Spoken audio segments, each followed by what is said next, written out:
अस्सलाम वालेकुम नाजरीन, वेलकम टू माय चैनल। यहाँ पर आपको इंतहाई अफसोसनाक ख़बर से आगाह करते चलें कि पाकिस्तान क्रिकेट टीम के मायानाज गेंदबाज शाहीन शाह अफरीदी एक मरतबा फिर इंजरी का शिकार हो चुके हैं। जी हाँ दोस्तों, पाक भारत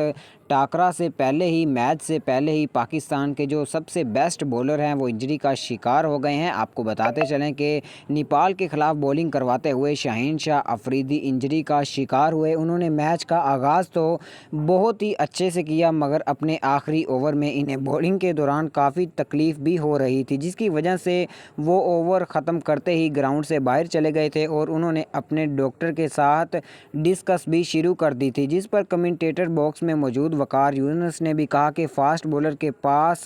डॉक्टर का होना काफ़ी ज़्यादा लाजमी है, लेकिन इस वक्त शाहीन शाह अफरीदी की कंडीशन काफ़ी ज़्यादा ख़राब हो चुकी है और वो अगला मैच नहीं खेल सकेंगे।